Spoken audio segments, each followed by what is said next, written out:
सर्वांना नमस्कार. ऑफिसवाला लव विथ टशन या स्टोरीचे 130 एपिसोड यापूर्वीच अपलोड केलेले आहेत. कृपया ते सगळे एपिसोड ऐकण्यासाठी आपल्या चॅनलला भेट द्यावी. आता नैनासोबत तो सगळा इन्सिडेंट घडला आणि तिला खरंच अद्दलच घडली म्हणावी लागेल. आणि ज्या अर्जुन सरांचं नावसुद्धा ती काढू देत नव्हती, तिला तिची लायकी माहीत असताना सुद्धा ती स्वतःला अर्जुनपेक्षा ग्रेट समजत होती. ती नयना आता डाऊन टू अर्थ आली होती.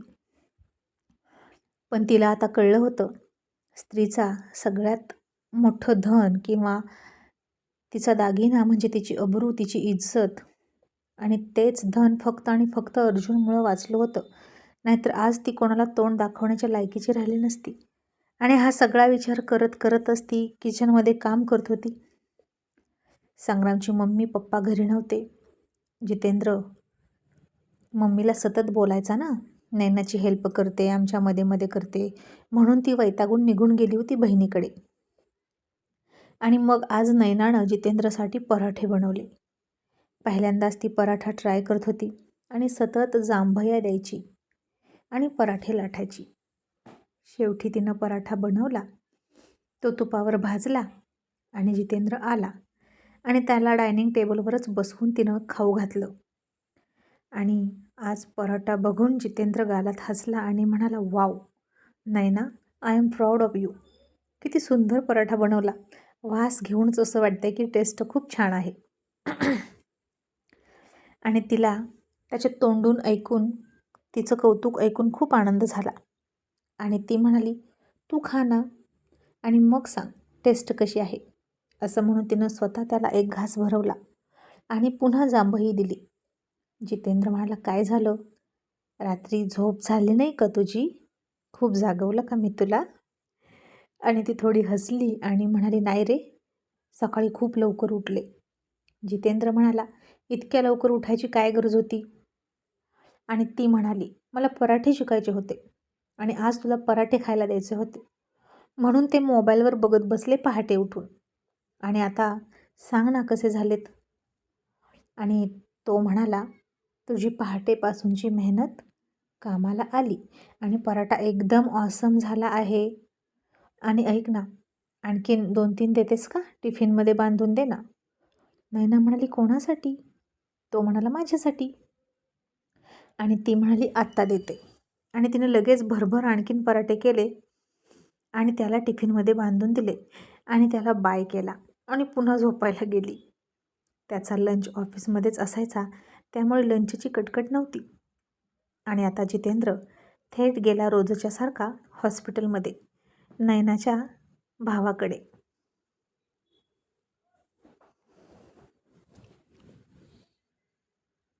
तर तिथे आपला मुलगा कधी शुद्धीत येईल अशी वाट बघत नैनाचे डॅडी मम्मी बसले होते. आणि बिचारे त्या झोपलेल्या मुलाकडे रोज आशेनं बघायचे आणि रोज देवाकडे प्रार्थना करायचे की आपला मुलगा ठीक व्हावा. 1 आठवडा तर निघून गेला. मग आता 1 महिन्याची मुदत होतीच आणि त्या मुदतीवर तो शुद्धीत यावा, कोमातून बाहेर यावा असं त्यांना वाटायचं.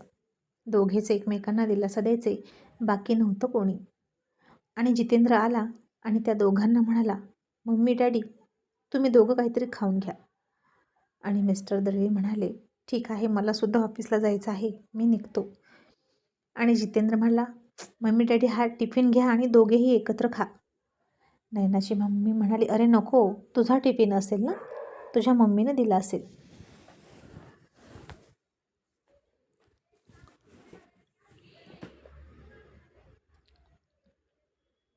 आता जितेंद्र थोडा हसला आणि म्हणाला, नाही मम्मी, ॲक्च्युली मी हा टिफिन मुद्दाम आणला आहे आणि तुम्ही गेस करा ना, ॲक्च्युली याच्यामध्ये पराठे आहेत आणि ते कोणी केले?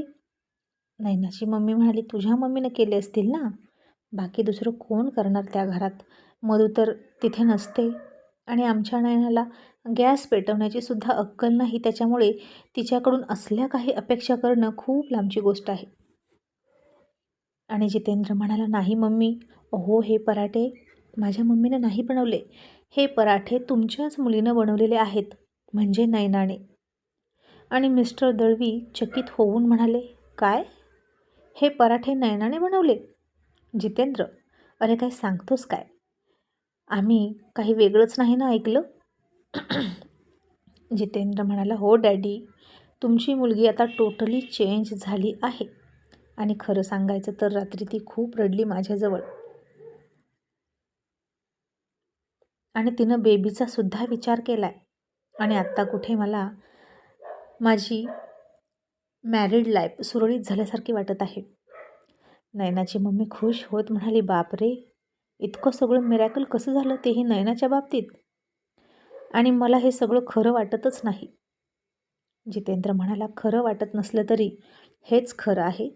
आणि खरं सांगू मी सुद्धा तिला खूप धारेवर धरलं. आणि मम्मी डॅडी, तुमचा सपोर्ट तिच्याकडून तुम्ही काढून घेतला आणि तिला माझ्याशिवाय पर्याय नाही उरला. आणि माझं ऐकण्याशिवाय तिच्याकडे दुसरा मार्ग नव्हता. त्यात काल असं काहीतरी झालं आणि तिला माणूस म्हणून कसं वागावं याची अक्कल आली. असं म्हणून तिच्यासोबत जे घडलं ते त्यानं सांगितलं. आणि नयनाची मम्मी म्हणाली, अरे बापरे, या मुलीला काय गरज होती नोकरी शोधत फिरायची?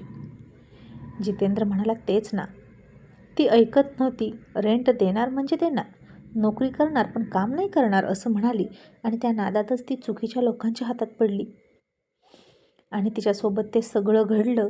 आणि आता मात्र तिचं नोकरीचं भूत उतरलं. तिला फक्त हाऊसवाईफ होऊन राहायचं आहे. आणि खरं सांगायचं, जर मुलीच्या आईवडिलांनी नवऱ्यानं ठरवलं ना तिला सुधरावायची, तर कोणीच काही करू शकत नाही. ती ताळ्यावर येणार म्हणजे येणारच. आता नयनाची मम्मी हसली. तिनं हसूनच पराठा घेतला आणि खाल्ला आणि म्हणाली, वाव, काय ऑसम केला आहे तिनं. खरंच, मी नयनाच्या हातचं कधीतरी खाईन असं मला वाटलंच नव्हतं. आणि ती मिस्टर दळवीला म्हणाली, घे ना, तू पण खा. पण त्यानं हात आडवा लावला आणि म्हणाला, नाही, मी त्या मुलीला कधीच माफ करणार नाही. ती कितीही सुधारू दे, तिने काहीही करू दे, पण माझा मुलगा कोमातून बाहेर येईपर्यंत तिला माफी नाही.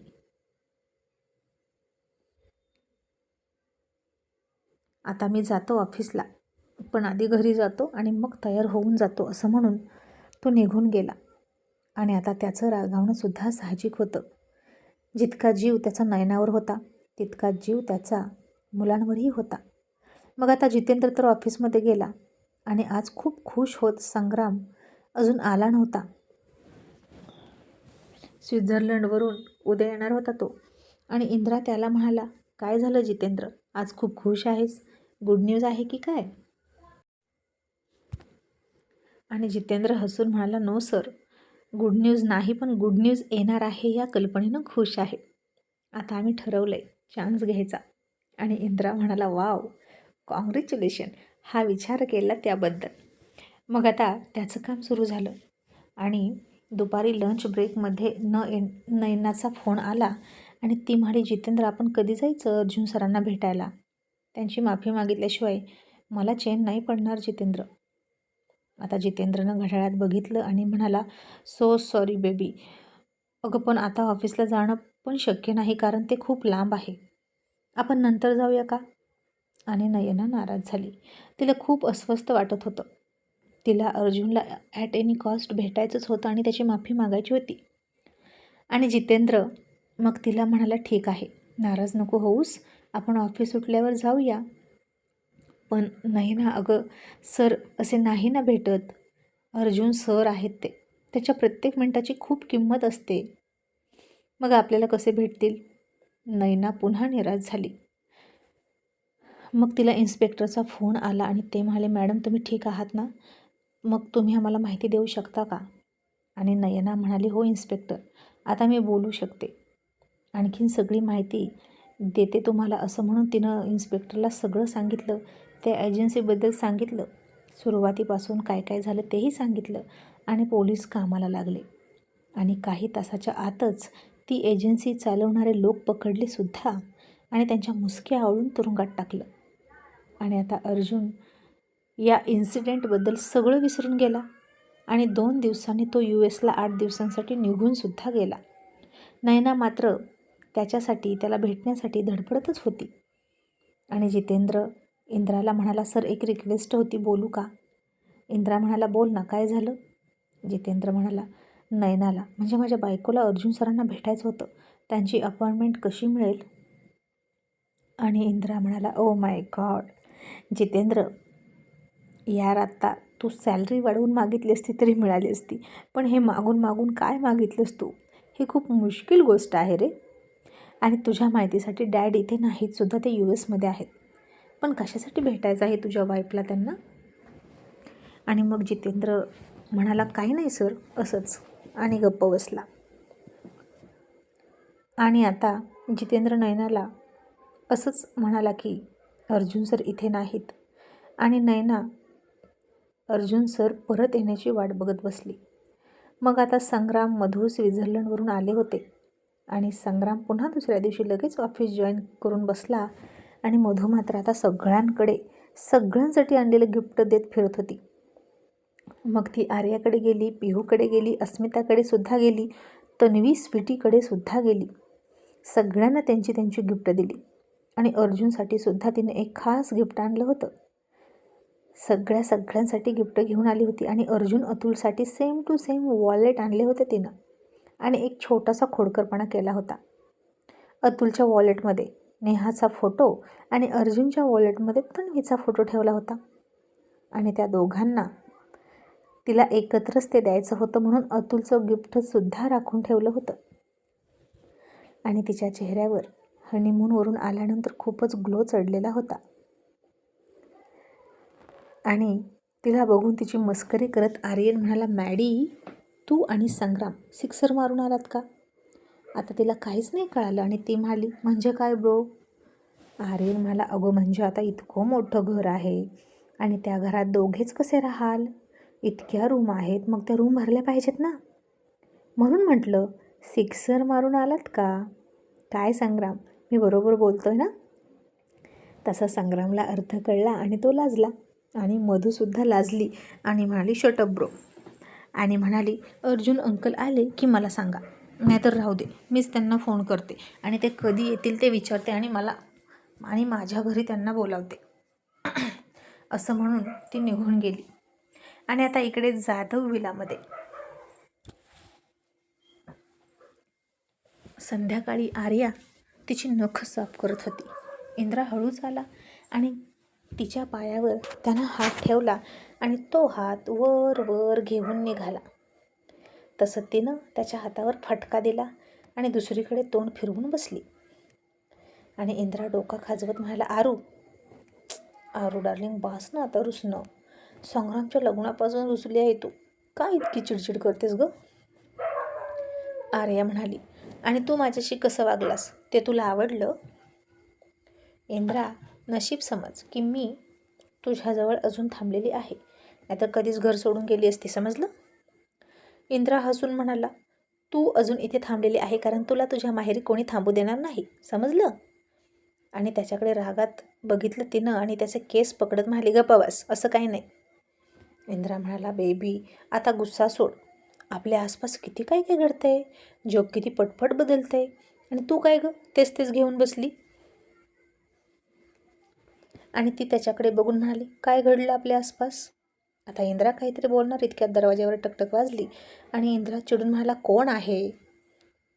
आणि त्याची आई म्हणाली, अरे मी आहे, माझं थोडंसं काम होतं.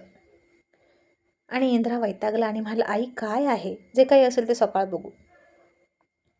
आणि इंद्राची आई दरवाजाच्या बाहेर थोडी नाराज झाली. तिला वाटलं बहुतेक त्या दोघांचा रोमॅन्टिक काहीतरी सुरू असेल, आणि मी उगीच आले. तसं आर्यानं त्याला बाजूला ढकलला आणि म्हणाली, सिली बॉय, चल हो बाजूला. आणि तिनं दरवाजा उघडला आणि म्हणाली, मॉम काय हवं? तुम्ही ठीक आहात ना? आणि इंद्राची आई म्हणाली, अगं हा दोरा ना मला सुईमध्ये ओवून हवा, आणि नेमका माझा चष्मा तुटलाय. आणि आर्या म्हणाली, मॉम मग सांगायचं ना, आपण चष्मा नवीन आणूया.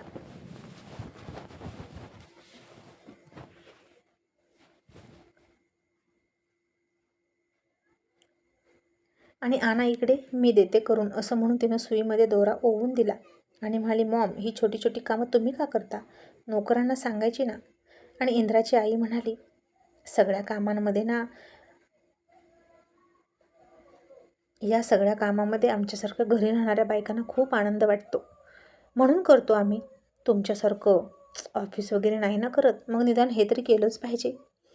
आणि आर्याने तिला मिठी मारली आणि गुड नाईट म्हणाली. आता आर्या रोज एक ना एक तरी अशी प्यारवाली झप्पी इंद्राच्या आईला नक्की मारायची. आणि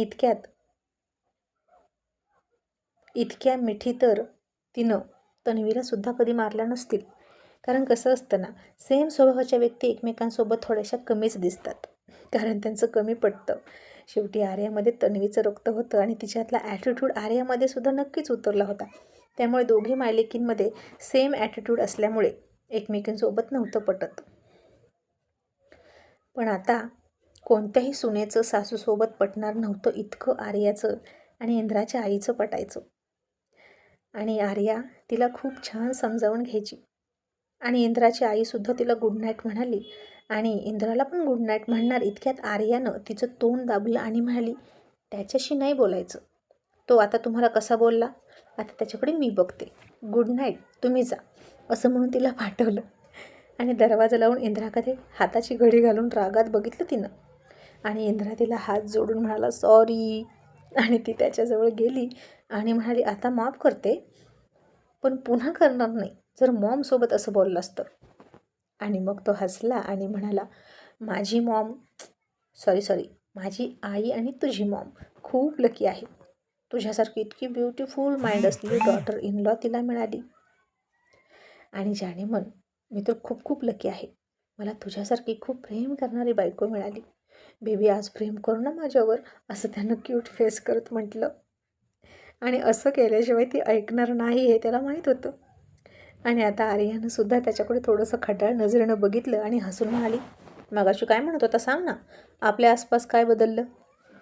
आणि तो म्हणाला, बघ ना, परीसुद्धा प्रेग्नेंट आहे, स्वीटीसुद्धा प्रेग्नेंट आहे, संग्राम मधू ते सुद्धा हनीमूनवरून आले आणि डॅड US ला गेले.